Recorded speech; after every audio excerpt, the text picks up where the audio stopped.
ಎಲ್ಲರಿಗೂ ನಮಸ್ಕಾರ. ನನ್ನೆಲ್ಲ ಶಿಕ್ಷಕ ಮಿತ್ರರೇ ಹಾಗೂ ಪ್ರೀತಿಯ ಮಕ್ಕಳೇ, ನಾವೀಗ ಆಲ್ರೆಡಿ ಒಂದು ಮಾದರಿಯ ಪ್ರಶ್ನೆ ಪತ್ರಿಕೆಯನ್ನು ಬಿಡಿಸ್ತಾ ಇದ್ದೆವು. ಕೊನೆಯ ಒಂದು ದಿನದಲ್ಲಿ ಈಗ ಆಲ್ರೆಡಿ 10 ಪ್ರಶ್ನೆಗಳನ್ನು ಬಿಡಿಸಿದ್ದೆವು. ಇವತ್ತು 11ನೆಯ ಪ್ರಶ್ನೆಯನ್ನು ಬಿಡಿಸೋಣ.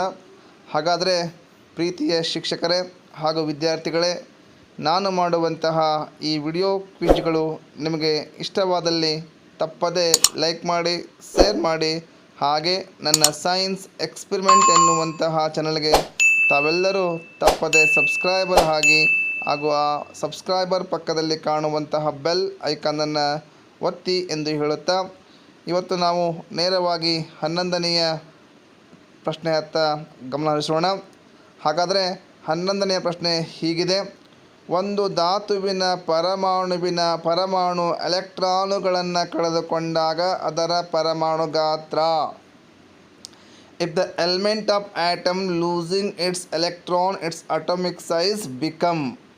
ಈ ಪ್ರಶ್ನೆಗೆ ಆಯ್ಕೆಗಳು ಹೀಗಿವೆ: ಆಪ್ಷನ್ ಎ ಅಷ್ಟೇ ಇರುತ್ತದೆ, ಆಪ್ಷನ್ ಬಿ ಹೆಚ್ಚಾಗುತ್ತದೆ, ಆಪ್ಷನ್ ಸಿ ಕಡಿಮೆಯಾಗುತ್ತದೆ, ಆಪ್ಷನ್ ಡಿ ಮೊದಲು ಕಡಿಮೆಯಾಗಿದ್ದು ನಂತರ ಹೆಚ್ಚು ಆಗುತ್ತದೆ.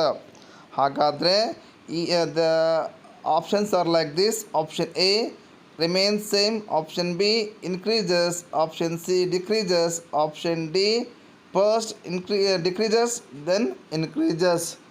ಹಾಗಾದರೆ ನಮ್ಗೆ ಗೊತ್ತಿದೆ, ಉದಾಹರಣೆಗೆ ಸೋಡಿಯಂ ಎನ್ನುವಂತಹ ಪರಮಾಣು ತನ್ನ ಹೊರಕಕ್ಷೆಯಲ್ಲಿರುವಂತಹ ಒಂದು ಎಲೆಕ್ಟ್ರಾನನ್ನು ಕಳೆದುಕೊಂಡಾಗ ಏನಾಗುತ್ತೆ, ಅದರ ಒಂದು ಕಕ್ಷೆ ಕಡಿಮೆಯಾಗ್ತದೆ. ಹಾಗಾದರೆ ಕಕ್ಷೆ ಒಂದು ಕಡಿಮೆ ಆಯಿತು ಅಂತ ಅಂದರೆ ಅರ್ಥ ಏನಪ್ಪ ಅಂದರೆ ಅದರ ಗಾತ್ರ ಕಡಿಮೆಯಾಗ್ತದೆ. ಹಾಗಾಗಿ ಯಾವುದೇ ಒಂದು ಧಾತುವಿನ ಪರಮಾಣುಗಳು ಎಲೆಕ್ಟ್ರಾನ್ಗಳನ್ನು ಕಳೆದುಕೊಂಡಾಗ ಅದರ ಪರಮಾಣು ಗಾತ್ರ ಏನಾಗುತ್ತೆ, ಕಡಿಮೆಯಾಗುತ್ತದೆ. ಆದ್ದರಿಂದ ಈ ಪ್ರಶ್ನೆಗೆ ಸರಿಯಾದ ಆಯ್ಕೆ ಆಪ್ಷನ್ ಸಿ ಆಗ್ತದೆ. Dear student, already we know that if the sodium atom losing its outermost electron, when it loses its one electron, it becomes only 2 cell, or the only 2 orbital cells. Means what? The size becomes reduced or decreases. When the correct answer for this question is option C is the right answer. Question number 12. ನ್ಯೂಲ್ಯಾಂಡ್ನ ಅಷ್ಟಕ ನಿಯಮವು ಈ ಧಾತುವಿನವರೆಗೆ ಅನ್ವಯವಾಯಿತು. Newland octave laws only apply up to this element. Options are like this: option A chlorine, option B calcium, option C iron, option D magnesium. ಈ ಒಂದು ಪ್ರಶ್ನೆಗೆ ಆಯ್ಕೆಗಳು ಹೀಗಿವೆ: option A chlorine, option B calcium, option C ಕಬ್ಬಿಣ, option D magnesium. Already we know that it is an easy question because of the octaves law only applied up to the calcium element. ನಮಗೆಲ್ಲ ಗೊತ್ತಿದೆ, ನ್ಯೂಲ್ಯಾಂಡ್ನ ಅಷ್ಟಕ ನಿಯಮ ಕೇವಲ calcium ಧಾತುವಿಗೆ ಮಾತ್ರ ಅನ್ವಯವಾಯಿತು. ಹಾಗಾಗಿ ಈ ಪ್ರಶ್ನೆಗೆ ಸರಿಯಾದ ಉತ್ತರ ಆಪ್ಷನ್ ಬಿ ಆಗ್ತದೆ. The right answer for this question is option B. Question number 13. ಮುಂದಿನ ಪ್ರಶ್ನೆ ಸಂಖ್ಯೆ 13. ಈ ರಾಸಾಯನಿಕವು ಓಝೋನ್ ಪದರದ ನಾಶಕ್ಕೆ ಕಾರಣವಾಗಿದೆ. The chemical which is responsible for deflecting the ozone layer. Options are like this: option A methane, option B chlorofluorocarbon, option C water, option D sulphuric acid. ಈ ಒಂದು ಪ್ರಶ್ನೆಗೆ ಆಯ್ಕೆಗಳು ಹೀಗಿವೆ: option A methane, option B chlorofluorocarbon, option C ನೀರು, option C ನೀರು, option D sulphuric ಆಮ್ಲ. The right answer for this question is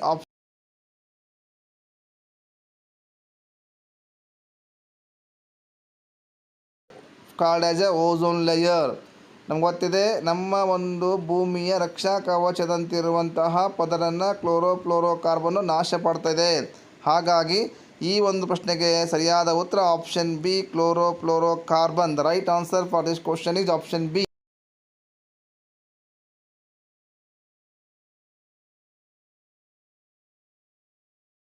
ಪರಾವರ್ತಿತ ಪ್ರತಿಕ್ರಿಯೆಗೆ ಉದಾಹರಣೆ ಆಗುವುದಿಲ್ಲ. This one is not example for the reflex action. The options are like this: whenever if put in the sharp object, suddenly remove our leg.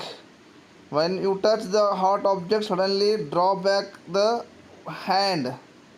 During the sneezing time suddenly close the nose with hand when the teacher beating the students. Option ಈ ಒಂದು ಪ್ರಶ್ನೆಗೆ ಆಯ್ಕೆಗಳು ಹೀಗಿವೆ. ಚೂಪಾದ ವಸ್ತುವಿನ ಮೇಲೆ ಕಾಲಿಟ್ಟಾಗ ತಕ್ಷಣವೇ ಕಾಲನ್ನು ಹಿಂದಕ್ಕೆ ತೆಗೆದುಕೊಳ್ಳುವುದು. ಆಪ್ಷನ್ ಬಿ, ಬಿಸಿಯಾದ ವಸ್ತುವನ್ನು ಮುಟ್ಟಿದ ತಕ್ಷಣವೇ ಕೈಯನ್ನು ಹಿಂದಕ್ಕೆ ತೆಗೆದುಕೊಳ್ಳುವುದು. ಆಪ್ಷನ್ ಸಿ, ಸೀನು ಬಂದ ತಕ್ಷಣ ಕೈಯನ್ನು ಮೂಗಿನ ಹತ್ತಿರ ಒಯ್ಯುವುದು. ಆಪ್ಷನ್ ಡಿ, ಶಿಕ್ಷಕರು ವಿದ್ಯಾರ್ಥಿಗೆ ಹೊಡೆಯುವುದು. Already we know that the first three are the example for the reflex action, but the last one, option D, it is not a reflex action. ನಮಗೆಲ್ಲ ಗೊತ್ತಿದೆ ಮೊದಲ ಮೂರು ಆಯ್ಕೆಗಳು ಅವು ಪರಾವರ್ತಿತ ಪ್ರತಿಕ್ರಿಯೆಗೆ ಉದಾಹರಣೆಯಾಗಿವೆ, ಆದರೆ ಡಿ ಆಯ್ಕೆಯು ಆಗಿರುವುದಿಲ್ಲ. ಹಾಗಾಗಿ ಈ ಒಂದು ಪ್ರಶ್ನೆಗೆ ಸರಿಯಾದ ಉತ್ತರ ಆಪ್ಷನ್ ಡಿ ಆಗ್ತದೆ. The right answer for this question is option D. Next question 15ನೇ ಪ್ರಶ್ನೆ ಹೇಗಿದೆ. ಗುಂಪಿಗೆ ಸೇರದ hormone which one is not belongs to the group. Option A, testosterone. Option B, auxin. Option C, gibberellin. Option D, cytokinin. ಮಕ್ಕಳೇ, ಈ ಒಂದು 4 ಹಾರ್ಮೋನುಗಳಲ್ಲಿ ಒಂದು hormone ಗುಂಪಿಗೆ ಸೇರುವುದಿಲ್ಲ. ಹಾಗಾದರೆ ದ ರೈಟ್ ಆನ್ಸರ್, ಈ ಒಂದು ಪ್ರಶ್ನೆಗೆ ಸರಿಯಾದ ಉತ್ತರ ಯಾವುದು ಅಂತ ನೋಡ್ತಾ ಹೋದರೆ ಟೆಸ್ಟೋಸ್ಟಿರಾನ್. ಯಾಕಂದರೆ ಟೆಸ್ಟೋಸ್ಟಿರಾನ್ ಅನ್ನೋದು ಒಂದು ಪ್ರಾಣಿಗಳಲ್ಲಿ ಅಥವಾ ಮಾನವರಲ್ಲಿ ಉತ್ಪತ್ತಿಯಾಗುವಂಥ ಹಾರ್ಮೋನು. ಬಟ್ ಉಳಿದಂಥ ಹಾರ್ಮೋನುಗಳು ಸಸ್ಯಗಳ ದೇಹದಲ್ಲಿ ಉತ್ಪತ್ತಿಯಾಗುವಂಥ ಹಾರ್ಮೋನ್. ಹಾಗಾಗಿ ಈ ಒಂದು ಪ್ರಶ್ನೆಗೆ ಸರಿಯಾದ ಆಯ್ಕೆ ಆಪ್ಷನ್ ಎ, ಟೆಸ್ಟೋಸ್ಟಿರಾನ್ ಆಗ್ತದೆ. Dear students, here already we know that there are the 4 hormones are there. Out of 4 hormones, the 3 hormones are belongs to the plant hormones, but only one hormone is belongs to the human hormone, that is called testosterone. Hence the right answer for this question is option A is the right answer. Next question number 16. ಸಸ್ಯಗಳ ಬೇರುಗಳ ಬೆಳವಣಿಗೆಯು growth of the plant roots is. Option A, ಧನಗುರುತ್ವ. Option B, ಧನಗುರುತ್ವ ಅನುವರ್ತನೆ. Option B, ಋಣಗುರುತ್ವ ಅನುವರ್ತನೆ. Option C, ಜಲ ಅನುವರ್ತನೆ. Option D, ಧನಗುರುತ್ವ ಅನುವರ್ತನೆ ಹಾಗೂ ಜಲ ಅನುವರ್ತನೆ. ಮಕ್ಕಳೇ, ಇಂತಹ ಪ್ರಶ್ನೆ ಬಂದಾಗ ಸ್ವಲ್ಪ ಯೋಚನೆ ಮಾಡಿ. ಸಸ್ಯಗಳ ಬೇರುಗಳ ಬೆಳವಣಿಗೆ ಯಾವ ಕಡೆ ಆಗ್ತದೆ? ಅದು ಸಾಮಾನ್ಯವಾಗಿ ಧನಗುರುತ್ವ ಗುರುತ್ವ ಬಲದ ಕಡೆಗೇ ಸಸ್ಯಗಳು ಬೆಳಿತಾವೆ, ಅದು ಸರಿ. ಬಟ್ ಹಾಗೆಯೇ ಅವುಗಳು ನೀರಿರುವಂಥ ಬೇರುಗಳು ನೀರು ಯಾವ ಕಡೆ ಸಿಗುತ್ತೆ ಆ ಕಡೆ ಆಗ್ತವೆ ಬೆಳವಣಿಗೆ ಆಗ್ತವೆ. ಹಾಗಾಗಿ ಇಲ್ಲಿ ಈ ಒಂದು ಪ್ರಶ್ನೆಗೆ ಸರಿಯಾದ ಆಯ್ಕೆ ಆಪ್ಷನ್ ಡಿ, ಧನಗುರುತ್ವ ಅನುವರ್ತನೆ ಹಾಗೂ ಜಲ ಅನುವರ್ತನೆ ಆಗ್ತದೆ. Here the growth of the plant root is, it is only not for the water, the positive geotropism. It also what hydrotropism, because the roots are not only grow towards the water, positive geotropism, even though they are grow towards the water. Hence the right answer for this question is option D. Option D is the right answer.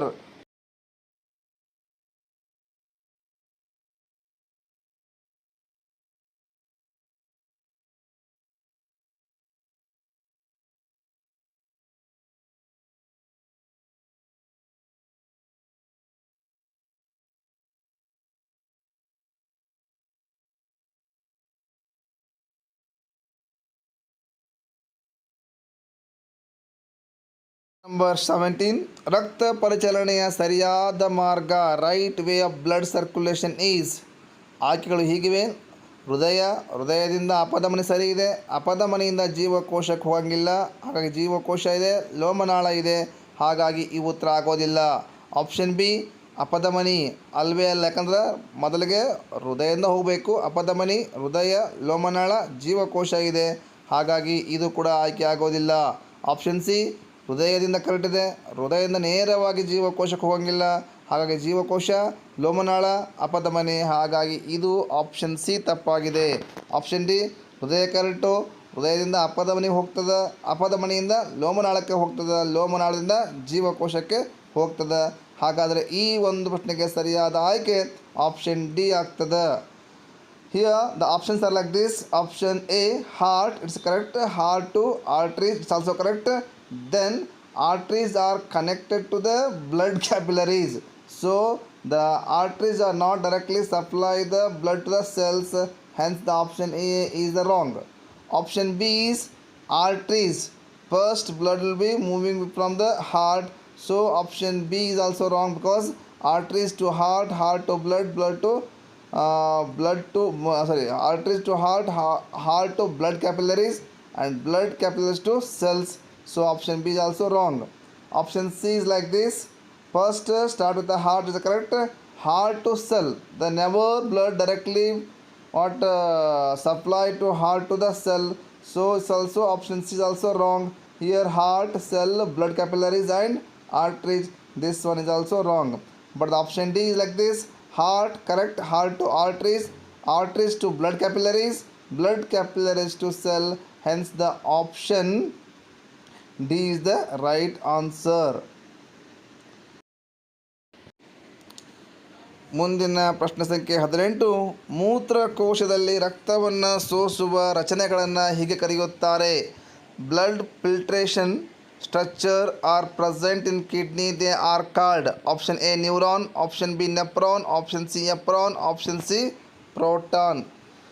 The options are like this. Option A neuron, option B nephron, option C epron, option D proton. Already we know that the structural and functional unit of excretory system or kidneys are called what? Nephron. ನಮ್ಗೆ ಗೊತ್ತಿದೆ ಮೂತ್ರಕೋಶದ ರಚನಾತ್ಮಕ ಮತ್ತು ಕಾರ್ಯನಿರ್ವಾಹಕದ ಮೂಲ ಘಟಕ nephron ಆಗಿದೆ. ಹಾಗಾಗಿ ಈ ಒಂದು ಪ್ರಶ್ನೆಗೆ ಸರಿಯಾದ ಆಯ್ಕೆ ಆಪ್ಷನ್ ಬಿ ಆಗ್ತದೆ. The right answer for this question is option B. Question number 19.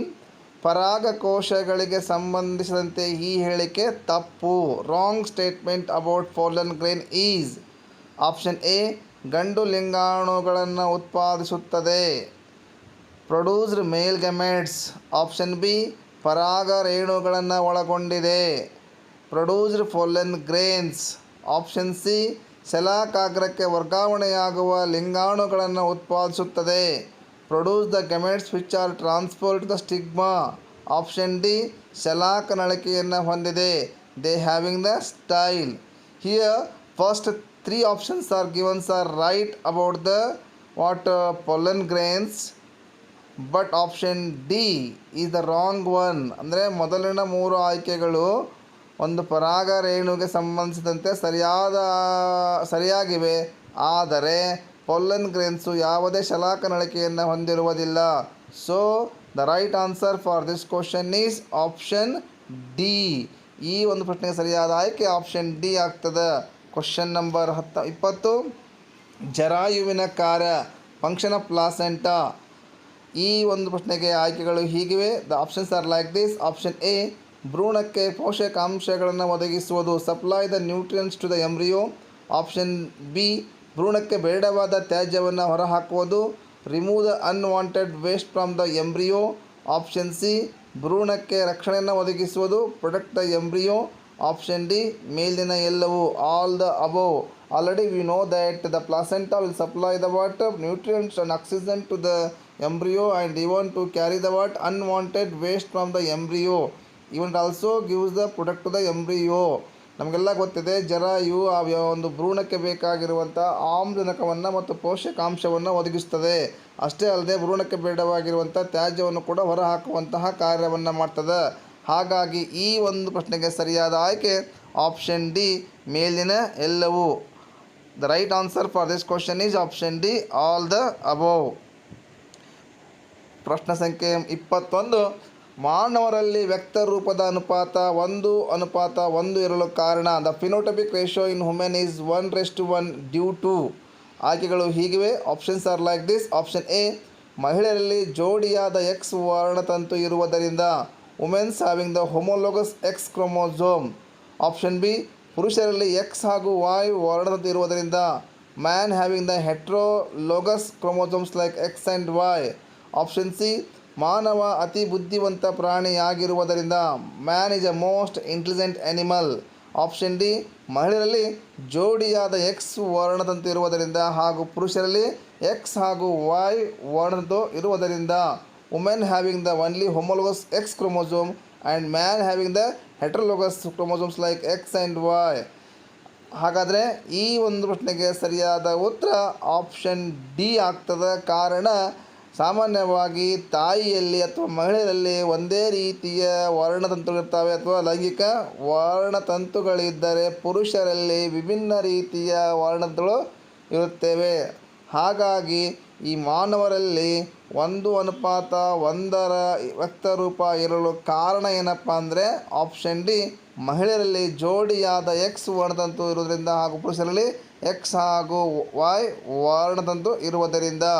So the right answer for this question is option D, because already we know that females are having the homologous sex chromosomes like X, and in male they are having the what? The heterologous sex chromosomes X and Y. Hence there are only the phenotypic ratio is only 1:1. Hence the right answer for this question is option D. Next question number 22. A ವಸ್ತುವಿನ ವಕ್ರೀಭವನ ಸೂಚ್ಯಂಕ 2.1, B ವಸ್ತುವಿನ ವಕ್ರೀಭವನ ಸೂಚ್ಯಂಕ 1.2 ಹಾಗೂ C ವಸ್ತುವಿನ ವಕ್ರೀಭವನ ಸೂಚ್ಯಂಕ 1.8 ಆದರೆ ಇವುಗಳಲ್ಲಿ ಬೆಳಕಿನ ವೇಗವನ್ನು ಏರಿಕೆಯ ಕ್ರಮದಲ್ಲಿ ಬರೆದಾಗ refractive index of object A is 2.1, refractive index of object B is 1.2 and the refractive index of object C is 1.8. Write the velocity of light in a decreasing order in these materials. ಮಕ್ಕಳೇ, ನಮಗೆಲ್ಲ ಗೊತ್ತಿದೆ ಯಾವ ಒಂದು ವಸ್ತುವಿನ ವಕ್ರೀಭವನ ಸೂಚ್ಯಂಕ ಹೆಚ್ಚಾಗಿದ್ದರೆ ಆ ವಸ್ತುವಿನಲ್ಲಿ ಬೆಳಕಿನ ವೇಗ ಏನಾಗುತ್ತೆ, ಕಡಿಮೆಯಾಗ್ತದೆ. ಹಾಗಾದರೆ ಕೊಟ್ಟಿರುವಂತಹ 3 ವಸ್ತುಗಳಲ್ಲಿ ಎ ವಸ್ತುವಿನ ವಕ್ರೀಭವನ ಸೂಚ್ಯಂಕ ಹೆಚ್ಚಾಗಿದೆ, ಹಾಗಾಗಿ ಇದರಲ್ಲಿ ಬೆಳಕಿನ ವೇಗ ಕಡಿಮೆ ಇದೆ. ಆದರೆ ಕೊಟ್ಟಿರುವ 3 ವಸ್ತುಗಳಲ್ಲಿ ಬಿ ವಸ್ತುವಿನ ವಕ್ರೀಭವನ ಸೂಚ್ಯಂಕ ಅತ್ಯಂತ ಕಡಿಮೆ ಇದೆ, ಅಂದರೆ ಈ ವಸ್ತುವಿನಲ್ಲಿ ಬೆಳಕಿನ ವೇಗ ಹೆಚ್ಚಾಗಿದೆ. Refractive index of object A is 2.1, refractive index of object B is 1.2 and the refractive index of object C is 1.8. Write the velocity of light in a increasing order in these material. Options are like this: A is less than C, C is less than B. Option B, A is greater than B, B is greater than C. Option C, B is greater than C, C is greater than A. Option D, C is greater than B, B is greater than A. ಅಂದರೆ ಬೆಳಕಿನ ವೇಗವು A ವಸ್ತುವಿನಲ್ಲಿ ತುಂಬ ಕಡಿಮೆ ಇದೆ, A ವಸ್ತುವಿನಿಗಿಂತ C ವಸ್ತುವಿನಲ್ಲಿ ಹೆಚ್ಚಾಗಿದೆ, C ವಸ್ತುವಿನಿಗಿಂತ B ವಸ್ತುವಿನಲ್ಲಿ ಬೆಳಕಿನ ವೇಗ ಹೆಚ್ಚಾಗಿದೆ ಎಂದು ಅರ್ಥ. ಹಾಗಾಗಿ ಈ ಒಂದು ಪ್ರಶ್ನೆಗೆ ಸರಿಯಾದ ಆಯ್ಕೆ ಎ ಸರಿಯಾದ ಉತ್ತರವಾಗುತ್ತದೆ. Right answer for this question is option A is the right answer. Number 23. X ಧಾತುವಿನ ಪರಮಾಣು ಸಂಖ್ಯೆ 12 ಹಾಗೂ Y ಧಾತುವಿನ ಪರಮಾಣು ಸಂಖ್ಯೆ 20 ಆದರೆ ಈ ಎರಡೂ ಧಾತುಗಳು ಒಂದೇ ವರ್ಗಕ್ಕೆ ಸೇರಿದಾಗ ಅವುಗಳ ಪರಮಾಣು ಗಾತ್ರ. The element of X atomic number is 12 and the element of atomic number is 20. Both the elements having the same group but their atomic size becomes. Options are like this. Option A, X ಧಾತುವಿನ ಪರಮಾಣು ಗಾತ್ರ ಕಡಿಮೆ ಹಾಗೂ Y ಧಾತುವಿನ ಪರಮಾಣು ಗಾತ್ರನೂ ಕಡಿಮೆ. Option B, X ಧಾತುವಿನ ಪರಮಾಣು ಗಾತ್ರ ಕಡಿಮೆ ಹಾಗೂ ವಾಯ್ ಧಾತುವಿನ ಪರಮಾಣು ಗಾತ್ರ ಹೆಚ್ಚು. ಆಪ್ಷನ್ ಸಿ, ಎಕ್ಸ್ ಧಾತುವಿನ ಪರಮಾಣು ಗಾತ್ರ ಹೆಚ್ಚು ಹಾಗೂ ವಾಯ್ ಧಾತುವಿನ ಪರಮಾಣು ಗಾತ್ರನೂ ಹೆಚ್ಚು. ಆಪ್ಷನ್ ಸಿ, ಎಕ್ಸ್ ಧಾತುವಿನ ಪರಮಾಣು ಗಾತ್ರ ಹೆಚ್ಚು ಹಾಗೂ ವಾಯ್ ಧಾತುವಿನ ಪರಮಾಣು ಗಾತ್ರ ಕಡಿಮೆ. The options are like this: X element size less and Y element atomic size less. Option B, X element atomic size is less and Y element atomic size is more. Option C, X elements atomic size more and Y element atomic size is more. Option D, X element atomic size is more and the Y atomic size is less. ಹಾಗಾದರೆ ಗೊತ್ತಿದೆ ಮಕ್ಕಳೇ, ಇಲ್ಲಿ ಪರಮಾಣು ಸಂಖ್ಯೆ 12 ಮತ್ತು 20 ಹೊಂದಿರುವಂಥ ಎರಡೂ ಧಾತುಗಳನ್ನು ಒಂದೇ ಕಂಬ ಸಾಲಲ್ಲಿ ಇಟ್ಟಿವಿ ಅಂದರೆ ನಮ್ಗೆ ಗೊತ್ತಿದೆ, ಒಂದು ಕಂಬ ಸಾಲಿನ ಕೆಳಗಡೆ ಹೊಂಟಂತೆ ಅದರ ಪರಮಾಣು ಗಾತ್ರ ಅಂತ ಹೆಚ್ಚಾಗ್ತಾ ಹೋಗ್ತದೆ. ಯಾಕಂದರೆ ಅದಕ್ಕೆ ಕವಚಗಳು ಸೇರ್ತಾ ಹೋಗ್ತವೆ. ಹಾಗಾಗಿ ಎಕ್ಸ್ಗಿಂತ ಎಕ್ಸಿನ ಪರಮಾಣು ಗಾತ್ರ ಕಡಿಮೆ ಇದೆ, ವಾಯು ಧಾತುವಿನ ಪರಮಾಣು ಗಾತ್ರ ಹೆಚ್ಚಾಗಿದೆ.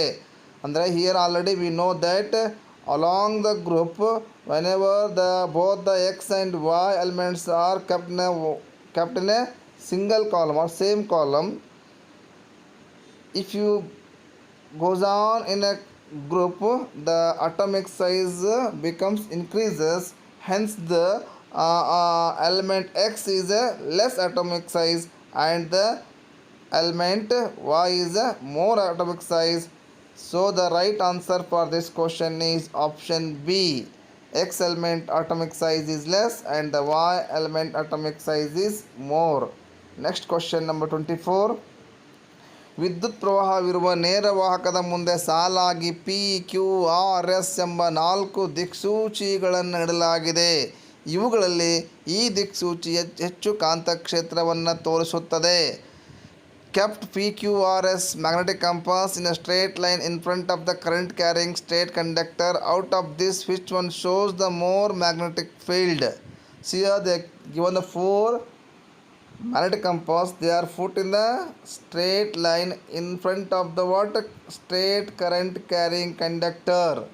ಹಾಗಾದರೆ ಈ ಒಂದು ಪ್ರಶ್ನೆಗೆ ಆಯ್ಕೆಗಳು ಹೀಗಿವೆ. Option A, the more magnetic field in P magnetic compass. Option B, Q magnetic compass. Option C, R magnetic compass. Option D, S magnetic compass. ನಮಗೆಲ್ಲ ಗೊತ್ತಿದೆ ಆಯ್ಕೆಗಳು ಹೀಗಿವೆ. Option A P, option B Q, option C R, option D S place. Already we know that the magnetic compass which is near to the current carrying conductor, it produces the what? More deflection. It shows that if the magnetic compass shows the more magnetic deflection, it considered as a more magnetic field is there in that place. So here ಯಾವ ಒಂದು ವಾಹಕದ ಪಕ್ಕದಲ್ಲಿ ಕಾಂತಕ್ಷೇತ್ರ ತುಂಬ ಹೆಚ್ಚಾಗಿರ್ತದೆ. ಹಾಗಾಗಿ ಇಲ್ಲಿ ವಾಹಕದ ಹತ್ತಿರ ಇರುವಂತಹ ಒಂದು ಮ್ಯಾಗ್ನೆಟಿಕ್ ಕಂಪಾಸು ಅಥವಾ ದಿಕ್ಸೂಚಿ ಯಾವುದು ಅಂದರೆ ಪಿ ಆಗಿದೆ. ಹಾಗಾಗಿ ಈ ಒಂದು ಪ್ರಶ್ನೆಗೆ ಸರಿಯಾದ ಉತ್ತರ ಆಪ್ಷನ್ ಎ ಆಗ್ತದೆ. The right answer for this question is option A. ಏಕೆಂದರೆ ಕಾಂತಕ್ಷೇತ್ರವು ಏನಾಗುತ್ತೆ, ದೂರಕ್ಕೆ ವಿಲೋಮಾನುಪಾತವಾಗಿರ್ತದೆ. ಅಂದರೆ ನಾವು ಒಂದು ಕರೆಂಟ್ ಕ್ಯಾರಿಂಗ್ ಕಂಡಕ್ಟರಿಂದ ದೂರ ಹೋದಂತೆ ಏನಾಗುತ್ತೆ, ಕಾಂತಕ್ಷೇತ್ರ ಕಡಿಮೆ ಆಗ್ತದೆ ಅಂತ ನಾವು ಹೇಳಬಹುದು. Next question number 25. ಇವುಗಳಲ್ಲಿ ಯಾವ ಜೋಡಿ ತಪ್ಪಾಗಿದೆ? Which pair is not correct? Options are like this. ಈ ಒಂದು ಪ್ರಶ್ನೆಗೆ ಆಯ್ಕೆಗಳು ಹೀಗಿವೆ. ದಿಕ್ ಪರಿವರ್ತಕ D C dynamo, commutator and D C dynamo. Option B ಒಡಕುಂಗುರ D C dynamo, split ring D C ಡೈನೋಮ್.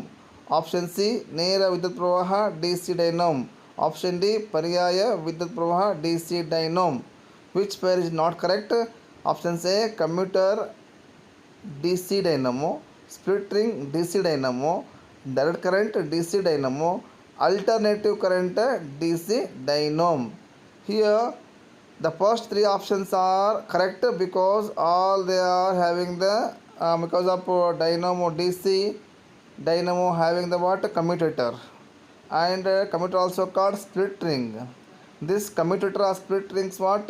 The only helps to what? Current flows in a single direction. Hence, but in option D is like this: alternative current DC dynamo. Alternative current, the dynamo which is produce the alternative current, that is called AC dynamo. But here gives what? DC dynamo. So the right answer for this question is option D. ಇಲ್ಲೇನಾಗಿದೆ, ಕೊಟ್ಟಿರುವಂತಹ ಮೊದಲ 3 ಆಯ್ಕೆಗಳು D C ಡೈನಮ್ಗೆ ಸಂಬಂಧಪಟ್ಟಿವೆ. ಅಂದರೆ D C ಡೈನಮ್ದಲ್ಲಿ computer ಇರ್ತದೆ. ಆ ಕಂಪ್ಯೂಟರ್ನ ಎಂತವಿ split ring ಅಂತ ಕರಿತೀವಿ. ಆ split ring ಅಥವಾ ಕಂಪ್ಯೂಟರ್ ಅಂತ ವಿದ್ಯುತ್ ಪ್ರವಾಹನ ಒಂದು ದಿಕ್ಕಿನಲ್ಲಿ ಹರಿಯುವಂತೆ ಮಾಡ್ತದೆ. ಬಟ್ ಆಯ್ಕೆ ಡಿ ಏನಾಗಿದೆಪ್ಪ ಅಂದರೆ ಡಿ ಸಿ ಡೈನಮೋ ಅಂತಾಗಿದೆ. ಅಲ್ಟರ್ನೇಟಿವ್ ಕರೆಂಟನ್ನು ಡಿ ಸಿ ಡೈನಮೋ ಉತ್ಪತ್ತಿ ಮಾಡೋಂಗಿಲ್ಲ. D C dynamo only produced, ಕೇವಲ ಅದು ನೇರ ವಿದ್ಯುತ್ ಪ್ರವಾಹವನ್ನು ಉತ್ಪತ್ತಿ ಮಾಡ್ತದೆ. So the right answer for this question is option D. The right answer for this question is option D. ಈ ಒಂದು ಪ್ರಶ್ನೆಗೆ ಸರಿಯಾದ ಆಯ್ಕೆ ಆಪ್ಷನ್ ಡಿ ಆಗಿದೆ. Question number 26.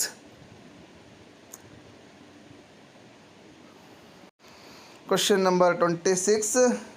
ಫ್ಯಾರಡೆಯ ವಿದ್ಯುತ್ಕಾಂತೀಯ ಪ್ರೇರಣೆಯ ಪ್ರಯೋಗದಲ್ಲಿ ಗ್ಯಾಲ್ವನೋಮೀಟರ್ ಸೂಚಿ ಅಥವಾ ಮುಳ್ಳು ಎರಡೂ ಕಡೆ ಚಲಿಸಿತು. ಹಾಗಾದರೆ ಅಲ್ಲಿ ಉಂಟಾದ ವಿದ್ಯುತ್ ಪ್ರವಾಹ. Faraday's electromagnetic induction experiment. Galvanometer shows the both side deflection but the induced current is. ಆಯ್ಕೆಗಳು ಹೀಗಿವೆ: ನೇರ ವಿದ್ಯುತ್ ಪ್ರವಾಹ, ಡೈರೆಕ್ಟ್ ಕರೆಂಟ್. ಆಪ್ಷನ್ ಬಿ ಪರ್ಯಾಯ ವಿದ್ಯುತ್ ಪ್ರವಾಹ, ಅಲ್ಟರ್ನೇಟಿವ್ ಕರೆಂಟ್. ಆಪ್ಷನ್ ಸಿ ನೇರ ಹಾಗೂ ಪರ್ಯಾಯ ವಿದ್ಯುತ್ ಪ್ರವಾಹ, direct and alternating current. Option D ಮೇಲಿನ ಎಲ್ಲವೂ, ಆಲ್ ದ ಅಬೌವ್. ಹಾಗಾದರೆ ಮಕ್ಕಳೇ, ನಮ್ಗೆ ಗೊತ್ತಿದೆ ಏನಾಗುತ್ತೆ ಅಂದರೆ, ಮೈಕಲ್ ಫ್ಯಾರಡೆಯ ವಿದ್ಯುತ್ಕಾಂತೀಯ ಪ್ರೇರಣೆ ಪ್ರಯೋಗದಲ್ಲಿ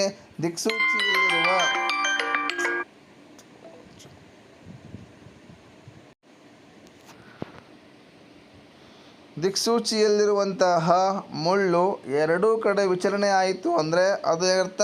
ಪರ್ಯಾಯ ವಿದ್ಯುತ್ ಪ್ರವಾಹ ಆಗಿರ್ತದೆ. Options are like this. Option A ನೇರ ವಿದ್ಯುತ್ ಪ್ರವಾಹ, ಡೈರೆಕ್ಟ್ ಕರೆಂಟ್. ಆಪ್ಷನ್ ಬಿ ಪರ್ಯಾಯ ವಿದ್ಯುತ್ ಪ್ರವಾಹ, ಅಲ್ಟರ್ನೇಟಿಂಗ್ ಕರೆಂಟ್. ಆಪ್ಷನ್ ಸಿ ನೇರ ಹಾಗೂ ಪರ್ಯಾಯ ವಿದ್ಯುತ್ ಪ್ರವಾಹ, direct current and alternative current. Option D ಮೇಲಿನ ಎಲ್ಲವೂ, ಆಲ್ ದ ಅಬೌವ್. ಹಾಗಿದ್ರೆ ಈ ಒಂದು ಪ್ರಶ್ನೆಗೆ ಸರಿಯಾದ ಆಯ್ಕೆ ಆಪ್ಷನ್ ಬಿ ಪರ್ಯಾಯ ವಿದ್ಯುತ್ ಪ್ರವಾಹ ಆಗ್ತದೆ. Right answer for this question is option B. Next question number 27. 3 ರೋಧಕಗಳ ರೋಧವು ಕ್ರಮವಾಗಿ 2, 4 ಹಾಗೂ 6 ಆಗಿದ್ದು ಇವುಗಳನ್ನು ಸರಣಿ ಕ್ರಮದಲ್ಲಿ ಜೋಡಿಸಿದಾಗ ಬರುವ ಒಟ್ಟು ರೋಧ. If the 3 resistors of resistance is 2, 4 and 6 connected in a series and the total resistance of the circuit is. Option A ರೋಧವು 6ಕ್ಕಿಂತ ಕಡಿಮೆ, resistance is less than 6. Option B ರೋಧವು 6ಕ್ಕಿಂತ ಹೆಚ್ಚು, resistance is more than 6. ರೋಧವು option C ರೋಧವು 4 ಆಗಿರ್ತದೆ, resistance is 4. Option D ರೋಧವು 2 ಆಗಿರ್ತದೆ, resistance is 2. ನಮ್ಗೆ ಗೊತ್ತಿದೆ, ಒಂದು ಮಂಡಲದಲ್ಲಿ ರೋಧಕಗಳನ್ನು ಸರಣಿಯಲ್ಲಿ ಜೋಡಿಸಿದಾಗ ಅವುಗಳಲ್ಲಿರುವ ರೋಧಕಗಳಿಗಿಂತ ಬರುವ ಒಟ್ಟು ರೋಧವು ಹೆಚ್ಚಾಗಿರ್ತದೆ. ಹಾಗಾದರೆ ಇಲ್ಲಿ ಗರಿಷ್ಠ ರೋಧವನ್ನು ಹೊಂದಿರುವಂಥ ರೋಧಕ 6 ಆಗಿದೆ. ಹಾಗಾಗಿ ಬರುವಂತಹ ರೋಧವು ಈ 6ಕ್ಕಿಂತ ಹೆಚ್ಚಾಗಿರ್ತದೆ. ಹಾಗಾಗಿ ಈ ಒಂದು ಪ್ರಶ್ನೆಗೆ ಸರಿಯಾದ ಆಯ್ಕೆ ಆಪ್ಷನ್ ಬಿ ರೋಧವು 6ಕ್ಕಿಂತ ಹೆಚ್ಚಾಗ್ತದೆ. Already we know that when we connected the resistor in a series, the total resistance of the resistor is more than highest resistance of the resistors. Here the highest resistance of the resistance is 6. Hence the right answer for this question is option B. Next question number 28. H is equal to I square RT. ಇದರಲ್ಲಿ ಈ ಪರಿಮಾಣದ ಬೆಲೆಯನ್ನು ಹೆಚ್ಚಿಸಿದಾಗ ಹೆಚ್ಚು ಉಷ್ಣವನ್ನು ಪಡಿಬಹುದು. H is equal to I square RT. Here which one of the quantity increases get the more heat? Option A ಈ ಐನ ಬೆಲೆಯನ್ನು ಹೆಚ್ಚಿಸಿದಾಗ increase the I value. Option B ಆರ್ನ ಬೆಲೆಯನ್ನು ಹೆಚ್ಚಿಸಿದಾಗ increases the R value. Option C ಟಿನ ಬೆಲೆಯನ್ನು ಹೆಚ್ಚಿಸಿದಾಗ increases the T value. Option D I ಬೆಲೆ, ಆರ್ ಬೆಲೆ ಹಾಗೂ ಟಿ ಬೆಲೆಯ 3 ಬೆಲೆಯನ್ನು ಹೆಚ್ಚಿಸಿದಾಗ. Options are like this. What increases the I, R and the T value? So already we know that if you I, R, T are directly proportional to the producing heat. ನಮ್ಗೆ ಗೊತ್ತಿದೆ, ಒಂದು ವಾಹಕದಲ್ಲಿ ಉತ್ಪತ್ತಿಯಾಗುವಂತಹ ಉಷ್ಣವು ಈ 3ಕ್ಕೂ ನೇರಾನುಪಾತವಾಗಿದೆ. ಹಾಗಾದರೆ ಈ ಒಂದು ಪ್ರಶ್ನೆಗೆ ಸರಿಯಾದ ಆಯ್ಕೆ ಆಪ್ಷನ್ ಡಿ ಆಗ್ತದೆ. The right answer for this question is option D. Next question number 29. ಒಂದು ನೇರ ವಾಹಕದಲ್ಲಿ ಉಂಟಾಗುವ ಕಾಂತಕ್ಷೇತ್ರವು ಸೂಚಿಸುವ ನಿಯಮ. See which law indicate the magnetic field around the current carrying conductor? ಅಂದರೆ ಒಂದು ನೇರ ವಾಹಕದಲ್ಲಿ ಉಂಟಾಗುವ ಕಾಂತಕ್ಷೇತ್ರವು ಸೂಚಿಸುವ ನಿಯಮ. ಆಪ್ಷನ್ ಎ ಫ್ಲೆಮಿಂಗನ ಎಡಗೈ ನಿಯಮ, Fleming's left hand rule. Option B Fleming's ಬಲಗೈ ನಿಯಮ, Fleming's right hand rule. Option C ಫ್ಯಾರಡೆಯ ವಿದ್ಯುತ್ಕಾಂತೀಯ ಪ್ರೇರಣೆ ನಿಯಮ, Faraday's electromagnetic induction. Option D ಬಲಗೈನ ಹೆಬ್ಬೆರಳು ನಿಯಮ, right hand thumb rule. Already we know that ಒಂದು ನೇರ ವಾಹಕದಲ್ಲಿ ಉಂಟಾಗುವ ಕಾಂತಕ್ಷೇತ್ರವನ್ನು ಸೂಚಿಸುವ ನಿಯಮ ನಮಗೆ ಗೊತ್ತಿದೆ. ಬಲಗೈ ಹೆಬ್ಬೆರಳು ನಿಯಮ ಏನು ಹೇಳ್ತದಪ್ಪ ಅಂದರೆ, ಹೆಬ್ಬೆರಳು ವಿದ್ಯುತ್ ಪ್ರವಾಹ ದಿಕ್ಕನ್ನು ತೋರಿಸಿದರೆ ಉಳಿದ 4 ಬೆರಳುಗಳು ಕಾಂತಕ್ಷೇತ್ರದ ದಿಕ್ಕನ್ನು ಅಥವಾ ಕಾಂತಕ್ಷೇತ್ರವನ್ನು ತೋರಿಸ್ತದೆ. If you holding the right hand in like this, if the thumb indicates the what, the direction of current, and remaining 4 fingers or curved fingers are indicate the what, magnetic field around the current carrying conductor. So the right answer for this question is option D, right hand thumb rule. ಈ ಒಂದು ಪ್ರಶ್ನೆಗೆ ಸರಿಯಾದ ಉತ್ತರ ಬಲಗೈ ಹೆಬ್ಬೆರಳು ನಿಯಮವಾಗ್ತದೆ. Next question number 30. ತಳಿಶಾಸ್ತ್ರದ ಪಿತಾಮಹ, father of genetics. Option A Mendeleev, option B Mendel, option C Fleming, option D Faraday. Option A Mendeleev, option B Mendel, option C Fleming, option D Faraday's.